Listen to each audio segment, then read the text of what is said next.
Bismillahirrahmanirrahim. Assalamualaikum warahmatullahi wabarakatuh.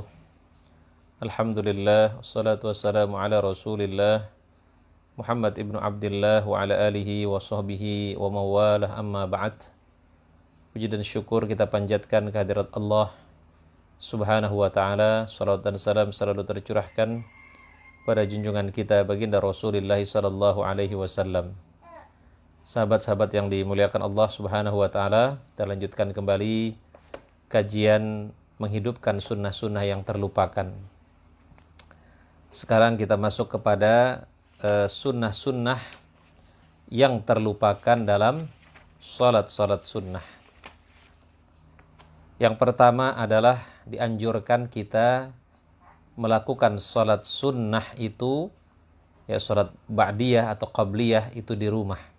Kenapa?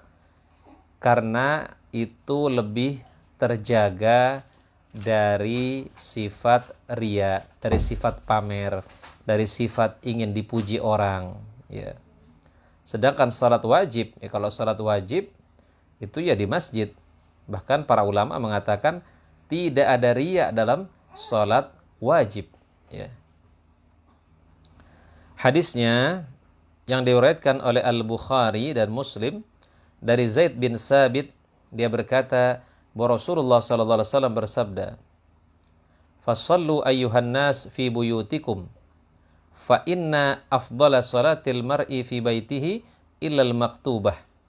Wahai manusia, kerjakanlah salat di dalam rumah kalian, karena sesungguhnya sebaik-baik salat seseorang adalah yang dikerjakan di dalam rumahnya, kecuali salat fardu, ya. Dia harus di masjid. An-Nawawi berkata, hadis ini umum, berlaku untuk semua salat, baik yang rawatib, ya qabliyah atau ba'diyah, kecuali salat sunnah yang merupakan syiar agama. Nah, misalnya apa? Salat Id. Nah, kalau salat Id, ya dia bagusnya di lapangan bersama-sama, ya. Salat gerhana, istisqa, ya. Karena itu bagian daripada syiar, wa may yu'azzim sya'airallah fa innaha min taqwal qulub. Barang siapa yang mengagungkan syiar-syiar Allah, itu adalah bagian daripada ketakwaan yang ada di dalam hati. Demikian juga salat tarawih, ya. Menurut pendapat yang paling sahih, ya, salat-salat tersebut disyariatkan agar dilaksanakan secara berjamaah di masjid, ya. Terkecuali salat istisqa yang dilaksanakan di lapangan luas, ya. Demikian pendapatnya dalam kitab Syarah Muslim. Hadis yang lainnya, hadis dari Ibnu Umar, Nabi SAW bersabda, "Ij'alu min salatikum fi buyutikum wa la tattakhidhuha qubura." Jadikanlah sebagian daripada salat-salat kalian di dalam rumah, ya, dalam rumah kalian, dan jangan jadikan rumah kalian seperti kuburan. Jadi rumah yang tidak pernah dipakai dengan salat-salat sunnah, maka dia seperti kuburan, ya, tidak ada cahaya di rumah itu. Kemudian hadis yang selanjutnya dari Jabir, dia berkata bahwa Rasulullah bersabda, "Idza qada ahadukum as-shalah fi masjidihi falyaj'al li baitihi nasiban min salatihi fa innallaha ja'ilun fi baitihi min salatihi khairan." Apabila di antara kalian mengerjakan salat fardu di dalam masjid, hendaklah dia menjadikan sebagian salatnya di rumah, karena Allah akan menjadikan rumahnya penuh kebaikan daripada salat itu. Ya, jadikan supaya apa? Supaya rumah kita ini mendapatkan kebaikan, mendapatkan keberkahan dengan kita melaksanakan sholat-sholat sunnah. Kalau bisa ada satu kamar di rumah kita pakai buat sholat. Jangan sampai dibiarkan kamar itu kosong, tidak pernah dipakai buat sholat, ya, agar turun keberkahan di rumah kita. Nah, di sini juga, ya, Ibnu Utsaimin pernah ditanya, apakah seseorang sebaiknya mengerjakan salat sunnah di Masjidil Haram agar mendapatkan pahala yang berlipat ganda atau di rumah? Ibnu Utsaimin menjawab, mengamalkan sunnah itu lebih utama daripada melakukan yang bukan sunnah. Artinya apa? Tetap salat sunnah itu lebih baik di rumah walaupun di Masjidil Haram. Ya.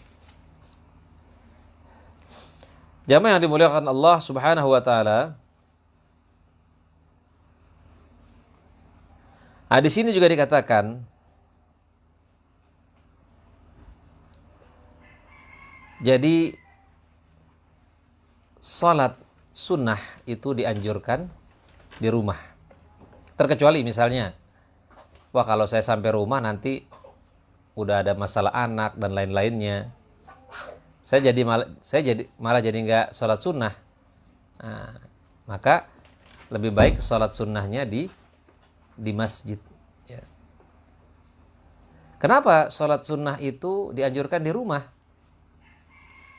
Agar anggota rumah itu agar menjadi kenangan bagi anggota rumah. Kalau bapak saya ini kalau pulang ke rumah pasti dia langsung sholat sunnah dulu. Dia nggak ngobrol dulu. Dia tidak melakukan ini dan itu dulu. Yang dia lakukan pertama kali adalah begitu dia sampai rumah, dia lakukan sholat sunnah. Kemudian yang selanjutnya, memulai sholat malam dengan 2 rakaat ringan. Kalau kita melakukan sholat malam, jangan langsung baca surah-surah yang panjang, tapi mulailah dengan bacaan-bacaan yang ringan. Dari Abu Hurairah, dari Nabi SAW dia bersabda, "Idza qama ahadukum minal lail falyaftatih sholatu bi rak'ataini khafifataini." Apabila salah seorang di antara kalian hendak mengerjakan salat malam, maka awali dengan salat ringan 2 rakaat. Ya. Baratnya untuk pemanasan dulu.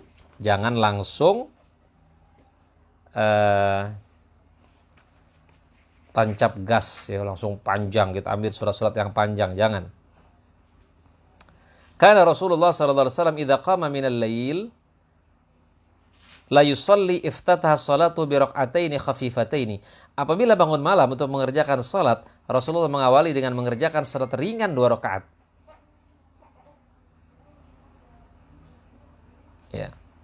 An-Nawawi rahimahullah menyebutkan dalam syarah Muslim, hadis ini merupakan dalil sunnahnya hal tersebut. Tujuannya apa? Agar seseorang lebih semangat mengerjakan pada rakaat selanjutnya. Dikhawatirkan kalau langsung panjang, nanti pas rakaat keduanya dia udah nggak semangat. Maka dimulai dengan yang ringan dulu. Itu sunnah. Ya. Kemudian yang selanjutnya, mengerjakan sholat sunnah setelah witir. Nah, ini. Kebanyakan dari kita berpendapat bahwa setelah sholat witir nggak ada sholat lagi. Ya, memang ada hadis Nabi ya. Ij'alu akhira salatikum al-witr. Jadikanlah salat witir itu salat terakhir. Tapi bukan berarti tidak boleh salat sunnah lagi setelah salat witir. Ya. Nah, di sini disebutkan dari Salamah bin Abdurrahman, dia pernah bertanya kepada Aisyah, "Kaifa kanat salatu Rasulillah sallallahu alaihi wasallam?" Bagaimana salat malamnya Rasulullah? Aisyah menjawab, beliau mengerjakannya sebanyak 13 rakaat. Beliau mengerjakan 8 rakaat, lalu menutupnya dengan 3 rakaat witir. Setelah itu, beliau mengerjakan salat 2 rakaat dengan duduk. Jika hendak ruku, beliau bangkit, lalu ruku. Sudah itu beliau mengerjakan salat 2 rakaat di antara azan dan iqamah saat akan salat subuh.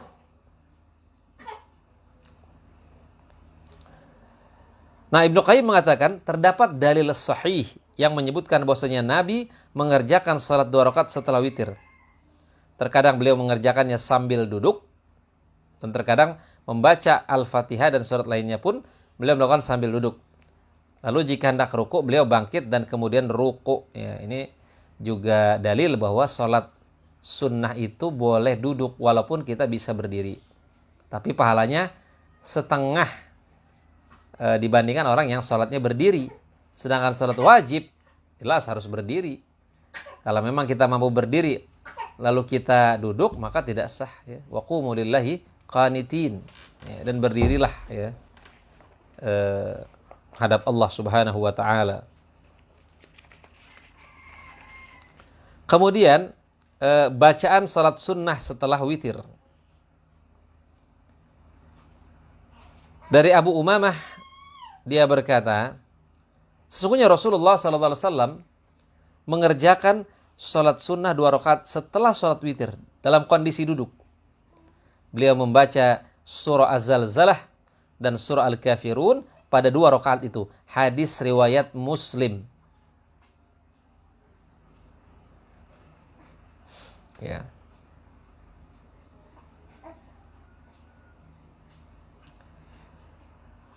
Jamaah yang dimuliakan Allah Subhanahu wa Ta'ala. Kemudian sunnah yang terlupakan selanjutnya adalah sholat sunnah sepulang dari sholat id. Dari Abu Sa'id Al-Khudri radhiyallahu anhu, dia berkata, kana Rasulullah sallallahu alaihi wasallam la yusalli qabla al-'id syai'an fa idza raja'a ila manzilihi shalla rak'ataini. Rasulullah tidak mengerjakan sholat apapun sebelum sholat id. Ya. Dan saat pulang ke rumah setelah sholat id, beliau mengerjakan sholat 2 rakaat. Al-Hakim berkata, mengerjakan sholat sunnah sepulang dari sholat id adalah sunnah yang mulia. Pernyataan ini berdasarkan riwayat-riwayat yang bersanad sahih. Namun Al-Bukhari Muslim tidak meriwayatkannya. Hadis ini dihasankan oleh Al-Hafidh Ibnu Hajar dalam Fathul Bukhari dan Bulughul Maram. Jadi sahabat-sahabat yang dimuliakan Allah Subhanahu wa Ta'ala, kita bisa simpulkan dalam sunnah-sunnah yang terlupakan dalam sholat sunnah. Yang pertama adalah mengerjakan sholat sunnah qabliyah atau ba'diyah di rumah, agar kita terjaga dari sifat-sifat riya, sifat pamer, sifat pamrih. Yang kedua, memulai sholat malam dengan 2 rakaat yang ringan, agar kita lebih semangat di rakaat-rakaat berikutnya. Yang ketiga, mengerjakan salat sunnah setelah witir. Ya. Jadi bukan berarti tidak boleh salat sunnah setelah salat witir. Tetapi tadi setelah kita salat sunnah, kita nggak perlu lagi salat witir. Ya. Kemudian bacaan salat sunnah setelah witir yaitu Az-Zalzalah dan Al-Kafirun. Kemudian juga salat sunnah sepulang dari sholat id. Itulah ringkasan tentang sunnah-sunnah yang terlupakan dalam sholat sunnah. Ya. Nah, di sini saya ingin menambahkan ya, sebagian orang sulit memahami persoalan sholat 2 rakaat setelah witir. Padahal ada hadis Nabi, jadikan sholat witir sholat terakhir. Ya. Kesulitan tersebut sudah dijawab oleh Ibnu Qayyim, ya, sebagaimana yang telah disebutkan dalam pembahasan terdahulu. Nah, itu kita bisa lihat dalam kitab Zadul Ma'ad. Ya. Di dalamnya penulis mengakhiri penjelasannya dengan ungkapan, demikianlah pendapat Ibnu Qayyim dan sekelompok ulama. Karena itu amalkanlah sholat 2 rakaat setelah sholat witir sewaktu-waktu. Nah, jadi sewaktu-waktu saja, tidak perlu dilakukan secara rutin. Ya, sewaktu-waktu saja. Paling nggak apa? Supaya sunnah ini tidak mati, sunnah ini tidak terlupakan. Nah, sebenarnya ini juga dalil bahwa ya kadang mungkin ketika orang dia nggak yakin dia bisa bangun malam. Akhirnya dia sholat witir. Sebelum dia tidur dia sholat witir. Nah, karena dia mendengar hadis Nabi, jadikanlah sholat witir sholat yang terakhir, dia beranggapan bahwa setelah sholat witir nggak boleh lagi sholat tahajud. Padahal boleh. Dia boleh melaksanakan tahajud, ya. Tetapi tadi dia nggak perlu sholat witir lagi. Kenapa? Karena kata Nabi, la witrani fi lailatin, tidak ada 2 witir dalam satu malam. Itu saja mungkin yang bisa saya sampaikan. Insyaallah kita lanjutkan kembali besok. Kurang lebihnya mohon maaf. Kita tutup dengan doa kafaratul majelis. Subhanakallahumma bihamdika asyhadu an la ilaha illa anta astaghfiruka wa atubu ilaik. Assalamualaikum warahmatullahi wabarakatuh.